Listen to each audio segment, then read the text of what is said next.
Bonjour à tous, ravi de vous retrouver chez BD Fugue avec Vincent Poirier pour parler bien sûr de BD et une bonne nouvelle pour ce troisième confinement. Vincent, vous êtes ouvert. Oui, on est commerce essentiel, effectivement, ça a été une longue bataille, j'ai envie de dire, pour pouvoir en arriver à cette logique-là.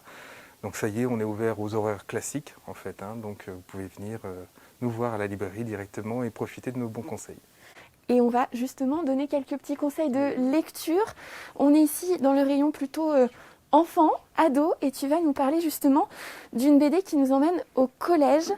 C'est Elle. C'est Elle, Qui est Elle juste là. avec un S, mais Elle sans le S, c'est le prénom en fait de notre personnage principal. C'est une jeune collégienne qui arrive, elle vient d'un autre collège, elle débarque en plein milieu de l'année.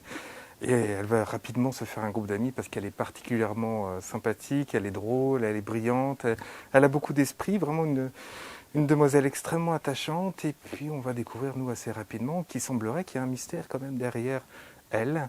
Et le S va prendre tout son sens. En fait, elle a 5 personnalités. Alors ça rappelle un petit peu le film de Pixar Vice Versa, où en fait on découvre les différentes identités émotionnelles. Elle, nous, on la voit avec différentes couleurs de cheveux en fonction de l'état dans lequel elle se trouve. Mais il se trouve que cette particularité, elle n'est pas forcément liée uniquement à juste un état émotionnel, mais plutôt à sa particularité, elle, de son identité première, c'est-à-dire qu'elle n'est peut-être pas tout à fait celle qu'on avait imaginée. On va entrecouper l'histoire régulièrement de passages légèrement fantastiques où on comprend effectivement qu'il y a un passé et peut-être aussi une parentalité assez étonnante. Donc un récit qui va intégrer le fantastique de manière subtile, mais bien avant ce fantastique, on est aussi dans une histoire d'amitié, de quotidien, d'amis, d'amour peut-être même, pourquoi pas. Et c'est raconté de manière assez brillante, extrêmement attachante aussi au niveau de l'empathie qu'on a rapidement pour les personnages. On est tout de suite intégré au groupe d'amis, donc le lectorat, j'ai envie de dire, en point de départ. Plutôt collège, alors c'est une demoiselle, on pourrait penser que c'est plutôt des filles qui peuvent le lire, non seulement c'est mixte, mais en plus ça ne se réduit pas au collège. Je l'ai quitté il y a quelques années déjà et j'ai adoré pour de vrai, je suis impatient d'avoir le tome 2. C'est pour ça aussi que je tenais à vous en parler, parce que la bande dessinée dite jeunesse ne veut pas dire qu'elle est réservée à un lectorat jeunesse, mais c'est un point de départ. Et elle représente très bien ce point de départ. Ça peut faire du bien à nos collégiens qui sont en télétravail, si on peut dire. Et Ben oui, ça peut être pour s'évader, ça peut être une bonne sympa. lecture, surtout que le format classique d'une lecture comme ça, c'est 48 pages et il en fait 96. Il y a vraiment un beau volume de faits et on le voit à l'image, les dessins sont magnifiques. Les couleurs sont très belles, On mais va... oui, je t'en prie. Pardon, je te coupe pour qu'on ait le temps de parler des autres BD. On se dirige tout de suite ici vers Lucky Luke. Oui, oui, il y a un nouveau Lucky Luke qui vient de sortir. Alors Lucky Luke, on connaît tous, mais Lucky Luke, c'est une bande dessinée aussi, j'ai envie de dire, classique dans sa construction. Tiens, je te laisse jeter un œil. C'est un travail qui est absolument remarquable, qui a été fait par Mathieu Bonhomme, un des plus grands auteurs actuels de bande dessinée. Il a un talent effarant de mise en scène, de découpage, de dessin. Et il va nous raconter ici un Lucky Luke qu'il réinterprète à sa façon. C'est-à-dire qu'il sort de la collection classique. On est vraiment dans un travail d'auteur qui a eu la chance de pouvoir donner sa vision de Lucky Luke. C'est la deuxième fois qu'il le fait. Le précédent s'appelait L'homme qui tua Lucky Luke. Il avait eu le prix du public à Angoulême, donc c'était les lecteurs qui l'avaient sacré meilleur album de l'année. Donc c'est effectivement preuve d'une qualité clairement, et il arrive à renouveler cet exploit avec un album de très très très bonne qualité, à la fois très hommage à la série et en même temps avec aussi finalement une maturité, un cap de passer sur sa construction. Donc beaucoup de clins d'œil certes, donc ça ravira les lecteurs classiques de Lucky Luke, mais aussi une grande modernité dans la reconstruction de ce personnage. Et voilà.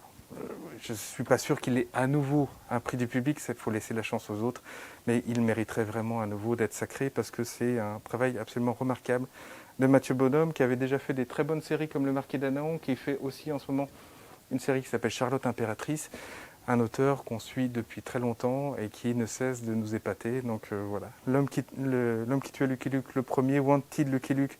Notre ami Lucky Luke est recherché, il a 50 000 $ sur sa tête. Et qu'est-ce qui va se passer et pourquoi? Voilà, tout sera révélé dans cet album.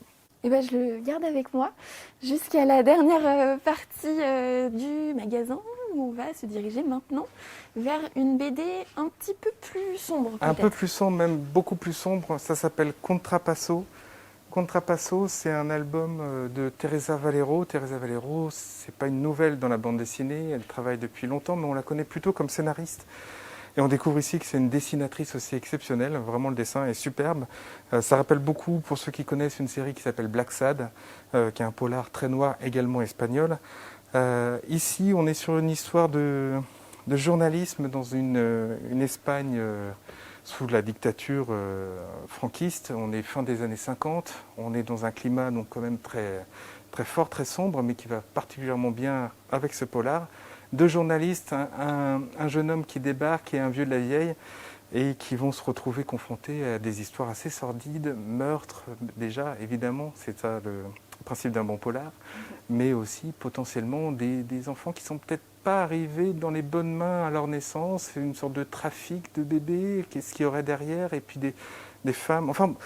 J'en dis pas trop, c'est extrêmement fort, c'est extrêmement dense aussi. Moi j'ai adoré parce qu'il y a plein de fois on a l'impression que ça va s'arrêter, qu'on a fait le tour, que c'est formidable, qu'on a eu tout ce qu'il fallait, mais il y a encore plein de pages parce que oui, en fait la dessinatrice, enfin l'autrice complète, Teresa Valero, a tellement travaillé son sujet que ça va beaucoup plus loin que uniquement une intrigue qui se résout rapidement. Il y a énormément de filières de scénarios qui ont été exploités, terminés, tout en nous promettant malgré tout un tome 2, puisqu'il est marqué tome 1, donc ça veut dire qu'on retrouvera ce récit avec beaucoup de plaisir, j'en suis sûr, puisque effectivement s'il est à la hauteur du tome 1, ça va être encore une très grande lecture. Pour l'anecdote, j'ai vu que l'éditeur c'était Doug Edline.